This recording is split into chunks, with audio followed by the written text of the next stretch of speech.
ఇప్పుడు మీరు ఆ లేఖ చదివిండు. ఇందాక చాలా పుస్తకాల రెఫరెన్స్ చాలా ఎక్కువ రెఫరెన్స్ ఇచ్చారు మీరు. అంటే మీరు చెప్పదలుచుకున్న విషయం ఏంటి?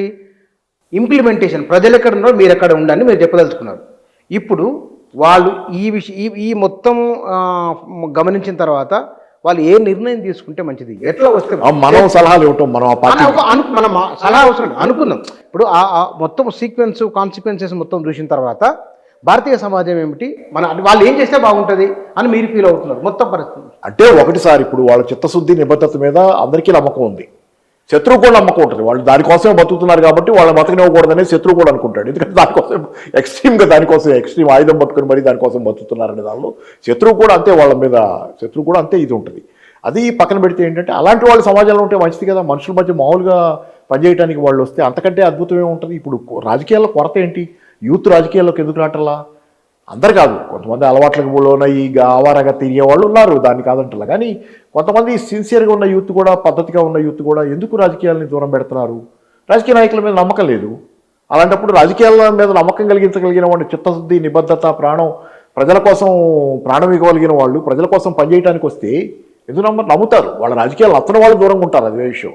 సోషలిజం అంటే నచ్చని వాళ్ళు, అమ్మో కమ్యూనిజం అంట అదంట అనుకునే వాళ్ళు రారు. కానీ అసలు ప్రజల్లో ఆ అవసరం ఉన్నవాళ్ళు, పేద ప్రజానీకంలో యువకులు, పేద యువకులు, నిరుద్యోగ యువకులు, వీళ్ళందరికీ చిత్తశుద్ధున్న నాయకుడు ఎవడున్నాడనేది నిరంతరం పెద్ద ప్రశ్నే కదా. రోజు దగాపడతా బతుకుతున్నటువంటి పరిస్థితి రాజకీయాల్లో జనాన్ని. నిత్యం దగాపడతానే బతుకుతున్నాం కదా. ఎవడెప్పుడు ఎలా మోసం చేస్తాడో తెలియదు కదా రాజకీయ నాయకుడు. అందరిని అంటలా నేను గొప్పవాళ్ళు ఉంటారు, ఇప్పుడు కూడా పార్లమెంటరీ పద్ధతిలో ఉన్న వాళ్ళు చెడ్డవాళ్ళు అంటలా ఉన్నారు.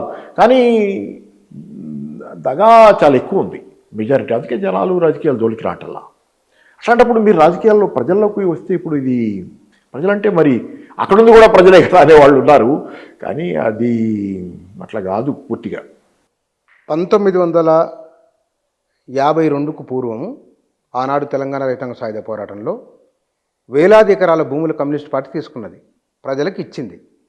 అంటే మీరు ఎట్లయితే ఆ లేఖలో ఉదయించిన ఉదాహరణ ఉన్నదో, సరిగ్గా 1947-48 ఏం జరిగిందో ఇప్పుడు అక్కడ అదే జరిగింది. అంటే కనీసం స్థానిక పటవారితోనో ఎంఆర్ఓతోనో ఒక రికార్డు ఉండాలి, రాయించలేదు అని కాదు. అక్కడ నేను చెబుతుంది ఏంటంటే, ప్రభుత్వం ఇస్తామంటే వాళ్ళు తీసుకోవద్దు, మేము ఇస్తామన్నారు.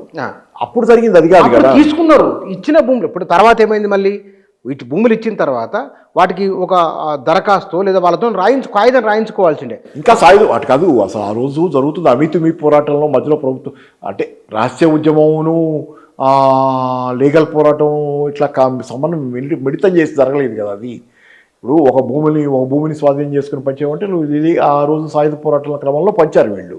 పంచినప్పుడు మళ్ళీ ప్రభుత్వం దగ్గరికి కిందకు వస్తారు వాళ్ళు, రారు కదా. అట్లా అక్కడ వేరు ఇక్కడ వేరు ఏంటంటే, ఇక్కడ ప్రభుత్వం ఇస్తా ఉన్నప్పుడు మీరు దాన్ని ఫెసిలిటేట్ చేసే వాళ్ళకి ఉండాలి. ఆ రోజు ప్రభుత్వం ఇస్తా వల్ల మీరే లాక్కున్నారు. లాక్కున్న మరి సంతకాలు తీసుకోలేదు. నేను తప్ప మాట్లాడతా, నేను సంతకాలు కూడా తీసుకోలేదు. ఎవరైతే మీరు ఏ సంతకాలు కావాలి? మీ దగ్గర 100 ఎకరాలు, ఒక 500-1000 ఎకరాలు అది ఆ రోజు కుదిరేది కాదు సార్. మీరు కుదిరే పని ఇప్పుడు జరుగుతున్నప్పుడు దీన్ని వదిలేసి అక్కడ కుదరం దాన్ని తెచ్చి ప్రభుత్వం ఎందుకు ఇస్తా ఉంటుంది? ఇవ్వనంటే కదా లాక్కుంది. వెంటనే ప్రభుత్వం సరే ఇలా లాక్కుంటున్నారు, మేమే కాదు.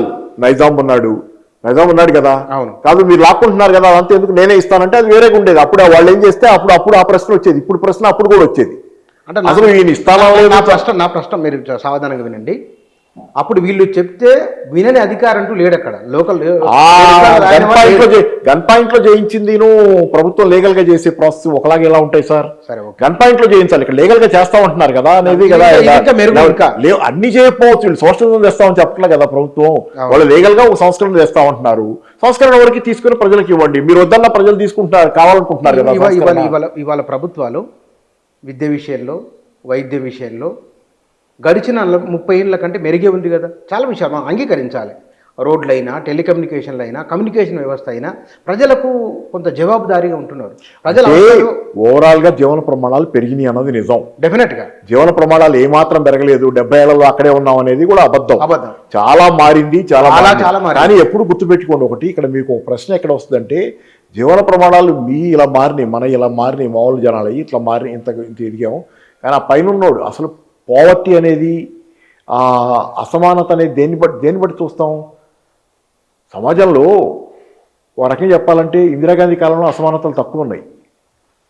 అంటే అప్పుడు అందరూ పేదవాళ్ళ సంఖ్య ఎక్కువ ఉన్నది కాబట్టి ఇప్పుడు ఇందిరాగాంధీ కాలంలో కంటే ఇప్పుడు పేదవాడు మెరుగ్గానే ఉన్నాడు అప్పుడుతో పోలిస్తే. కానీ ఇప్పుడు కాలం తాలూకు స్టాండర్డ్స్తో తీసుకుంటే అదే తేడా ఉంటుంది. అది పేదరికం ఎప్పుడు రిలేటివ్, సాపేక్షం. పేదరికం సమస్యలు ఎప్పుడు సాపేక్షం. మావో చైనా అందరూ సమానమే. మావో చైనాలో చాలా అవసరాలు ప్రజలకి తీరని మిగిలిపోయింది. చాలా బేస్ లెవెల్లో అవసరాలు తీరుతున్నాయి, కనీస స్థాయి వారికి అట్లాగే ఉన్నారు. ఇప్పుడు కానీ సమానత్వం ఉంది కానీ ఈరోజు అసమానతలు ఉన్నాయి, కానీ సంపద భారీగా పెరిగినప్పుడు. మీలాంటి మార్క్సిస్ట్ మేధావులు ఈ ఈ సందర్భంలో ఆల్ కమ్యూనిస్ట్ పార్టీ ఎమ్మెల్యే పార్టీస్కి మీరు సూచన చేయొచ్చు కదా, సూచన ఏమిటి సార్? నేను ఎవరిని కన్విన్స్ చేయడానికి, నేను కన్విన్స్ చేస్తే ప్రజలు మాత్రమే నేను దృష్టిలో పెట్టుకుని నేను ఇచ్చిన సలహా నేను కూడా పాటిస్తున్నాను. నేను ఇదంతా మాట్లాడింది ఏదో మావోయిస్ట్ పార్టీ వాళ్ళు, సిపిఐ వాళ్ళు, సిపిఎం వాళ్ళు వింటారని కాదు. నేను ఎవరికి వాళ్ళకి చెప్పటల్లా, ప్రజల ముందు ఉన్నాను అనుకొని ప్రజలకు చెప్పుకుంటున్నా. ఓకే, లేకపోతే నేనే ఒక పార్టీలో ఉండేవాడిని కదా సార్. పార్టీలకు సలహాలు ఇస్తే నేనే ఒక పార్టీలో వాళ్ళకి సలహాలు ఇస్తూ ఉండేవాడిని కదా. నేను ఉండను. మారే రోజు వస్తుంది, మారుతుంది. నేను అంత మాత్రాన సినిక్కిని కాదు. సోషలిజం మీద అపారమైన నమ్మకం ఉంది నాకు. ఖచ్చితంగా వచ్చే కాలం దగ్గరలో కాదు, ఆ కాలంలో బతుకుతున్నాం. సోషలిజం అవసరమై ముంచుకొస్తున్న కాలంలో బతుకుతుంటే దాన్ని తేవడానికి ఇమీడియట్గా ఒక సబ్జెక్టివ్ ఫ్యాక్టర్గా ఒక పార్టీ లేదు. కానీ పార్టీ కూడా వస్తుంది, అనివార్యంగా ప్రజల నుంచి లేట్ అవుతుంది. దానివల్ల ఏం జరుగుద్దంటే కొంత డ్యామేజ్ ఏం జరుగుద్దంటే సమాజానికి, ప్రజలకి నష్టం జరుగుద్ది. లేట్ అయిన కొద్దీ ఎక్కువ మందికి నష్టం జరుగుద్ది. తొందరగా సోషలిజం తొందరగా అంటే ఇన్ సెన్స్ మన అంటే లెనిన్ ఒక మాట అంటాడు, ఇక్కడ గుర్తొచ్చింది.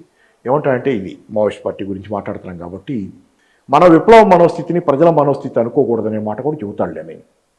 మనకి విప్లవం మనోస్థితి ఉంటుంది, బాగా ఆవేశంలో ఉంటాం, సోషలిజం కావాలి తేవాలి అది ఎలాగైనా.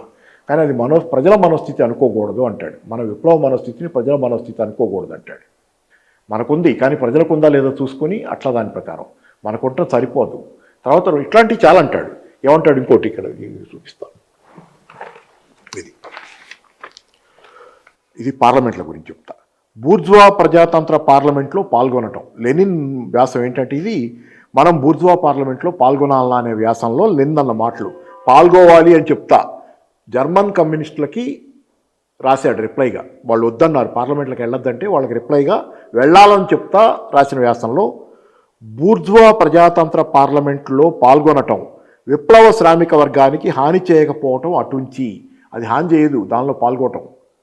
అలాంటి పార్లమెంట్లు ఎందుకు రద్దు చేయటానికి అర్హమైనది వెనుకబడిన జనాలకు రుజువు చేయటానికి ఆ కార్మిక వర్గానికి వాస్తవంలో తోడ్పడుతుంది. సరే, అది కాసేపు పక్కన పెడితే వాటిని సరే, బూర్జువా పార్లమెంటరీ దానికి రాజకీయంగా కాలేదు. ఇట్లా చాలా క్లియర్గా చెబుతాడు. అసలు పార్లమెంట్లకు మనం వెళ్ళాలంటానే ఇంకో మాట చెబుతాడు. మీరు బూర్జువా పార్లమెంట్లను, ప్రతి ఇతర రకానికి చెందిన ప్రగతి వ్యతిరేక సంస్థలను తొలగించలేనంత కాలం వాటి లోపల పనిచేసి తీరాలి. దీనికంటే ముఖ్యంగా ఒక మాట అంటాడు, ఇంకోటి కూడా అది దొరికితే చెప్తాను. అంటే అలా వెళ్ళటం ద్వారానే నాయకులు జనాల్లో పరీక్షించబడతారంటారు. నిన్న మాట ఏంటంటే, బూర్జువా పార్లమెంట్లకు వెళ్ళటం ద్వారానే నాయకులు జనాల్లో పరీక్షించబడతారంటాడు. ఇప్పుడు అడవుల్లో ఉన్న, అజ్ఞాతంలో ఉన్న, అడవిలో ఉన్న నాయకుడు పరీక్షించబడ్డట్టు కాదు నా ఉద్దేశంలో కూడా. జనాలకు ఎలా తెలుసు అతను ఎవరు? చాలామంది వాళ్ళు చచ్చిపోయిన తర్వాత తెలుస్తాయి వాళ్ళ పేర్లు జనానికి. 40 ఏళ్ళ నుంచి ఉన్నాడు, 50 ఏళ్ళ నుంచి ఉన్నాడు, ఇంత కష్టపడ్డాడు, ఇన్ని పోరాటాలు చేశాడు. ఎప్పుడు తెలుస్తున్నాయి? మెయిన్ స్ట్రీమ్ లైఫ్లో ఎక్కువ మంది ప్రజానీక, విస్తారమైన ప్రజారసలకి పేపర్లో ఆయన చచ్చిపోయాడని వార్త వస్తే కింద బయోగ్రఫీలో వార్తలు వస్తున్నాయి. దీన్ని ఇదిగోండి, పార్లమెంటరీ అవకాశవాదం మీద కేవలం తిట్లు కురిపించడం ద్వారా, పార్లమెంట్లో పాల్గొనడాన్ని కేవలం పరిత్యజించడం ద్వారా విప్లవ మనస్థితిని చూపించడం సులభం. పార్లమెంట్లకు వెళ్లకుండా వాటిని తిట్టి పార్లమెంట్లకు వెళ్ళే వాళ్ళని తిట్టడం ద్వారా విప్లవకారుడు అనిపించుకోవటం సులభం. కానీ ఆ సౌలభ్యమే అలా చూపించడాన్ని కష్టమైన, చాలా కష్టమైన సమస్యకు పరిష్కారంగా మార్చలేదు. పార్లమెంట్లో పాల్గొని నిత్యం మిమ్మల్ని నిరూపించుకోవడం కష్టమైన పని. ఆ కష్టమైన పనికి అది ఆల్టర్నేటివ్ పార్లమెంట్ అని తిట్టి పారిపోవటం కాదు. తేలిగ్గా విప్లవకారుడు అనిపించుకుంటాం, పని మాత్రం అవ్వదండి కావాల్సింది అక్కడ. ఇట్లాంటివి చాలా ఉన్నాయి. మీరు కొత్త సమాజాన్ని సృష్టించకోరుతారు, కానీ విశ్వాసము, భక్తి గల వీరోచిత కమ్యూనిస్టుల మంచి పార్లమెంటరీ బృందాన్ని ప్రగతి వ్యతిరేక పార్లమెంట్లో నిర్మించడంలో గల కష్టానికి భయపడతారు. సరే, వాళ్ళకి తెలియదని నేను అనుకోను, కానీ చాలా విస్మరించారని అభయ్ కూడా చెప్పాడు కదా. మార్క్సిస్టు మహోపాధ్యాయులు చెప్పినటువంటి చాలా వాటిని వీళ్ళు విస్మరించారని చెప్పాడు కాబట్టి నేను తీసి చెబుతాను. ఆలోచించాలని మీరు చెప్తున్నారు. మరి ఒకసారి కొన్ని నేను చూసి నేను చదివిన వాటిలో కొన్ని తీసి మీకు చెప్తున్నాను వాళ్ళ జనానికి మీ ద్వారా.